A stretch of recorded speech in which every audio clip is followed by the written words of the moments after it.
Halo sobat, kalian pernah gak sih waktu ngomong sama temen, respon temennya kok gak nyambung ya? Atau pernah gak sih setelah ngomong sama temen malah jadi salah paham?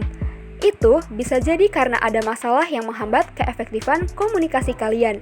Masalah yang timbul dalam komunikasi ini bersumber dari berbagai jenis hambatan, mulai dari hambatan sosiologis, hambatan fisik, hambatan mekanis, hambatan semantik, hambatan fisiologis, dan psikologis.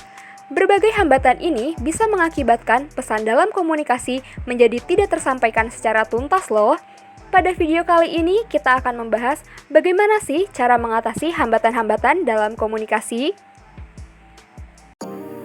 Hambatan fisik atau spasial adalah hambatan komunikasi yang terjadi karena masalah geografis atau ruang. Dapat diatasi dengan cara, pertama, mengoptimalkan bahasa tubuh dan ekspresi wajah. Kedua, memperhatikan tempat melakukan komunikasi, sebisa mungkin di tempat yang bebas dari gangguan suara ya. Ketiga, menyesuaikan diri dengan lingkungan saat komunikasi berlangsung. Hambatan sosiologis merupakan hambatan yang bersumber dari perbedaan dalam konteks sosial budaya. Hambatan ini dapat diatasi dengan cara, pertama, perhatikanlah dan kenali situasi ketika komunikasi dilangsungkan. Kedua, bersikaplah terbuka terhadap perbedaan yang ada di antara orang-orang, terutama terhadap perbedaan nilai, kepercayaan, sikap, dan perilaku. Ketiga, cobalah untuk menempatkan diri kita pada posisi lawan bicara yang berasal dari kultur yang berbeda. Hambatan mekanis adalah hambatan yang disebabkan gangguan teknikal dari channel atau media komunikasi yang digunakan. Cara mengatasinya, pertama, pastikan bahwa channel atau media komunikasi yang akan digunakan berada dalam kondisi terbaik.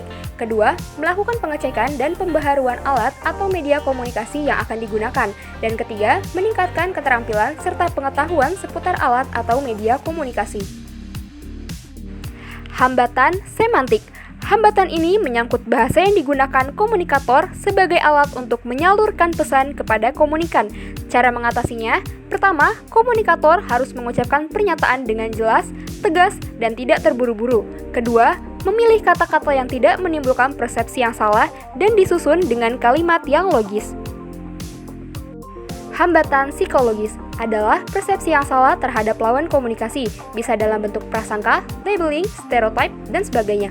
Dapat diatasi dengan cara, pertama, komunikator diharapkan berada di posisi yang netral sehingga bisa menghindari stereotype. Kedua, mengkaji kondisi psikologis sebelum komunikasi dilancarkan dan bersikap empati kepada lawan bicara. Ketiga, senantiasa berpikir dan bersikap positif dalam komunikasi penting untuk mewujudkan interaksi yang efektif. Hambatan fisiologis mengacu pada gangguan yang berpusat pada kondisi faal atau proses mental manusia. Cara mengatasi hambatan ini, pertama, hindari kepadatan atau density yang tinggi. Kepadatan di sini mengacu kepada banyaknya orang atau benda di luar individu yang menyebabkan perasaan tidak nyaman. Kedua, gunakan alat bantu. Seseorang yang memiliki gangguan pendengaran dapat menggunakan alat bantu dengar untuk meminimalisir gangguan ketika berkomunikasi. Ketiga, perjelaslah artikulasi dalam komunikasi. Itu dia hal-hal yang bisa kita lakukan agar komunikasi menjadi lebih efektif. Gimana pendapat kalian? Kasih tahu di kolom komentar ya.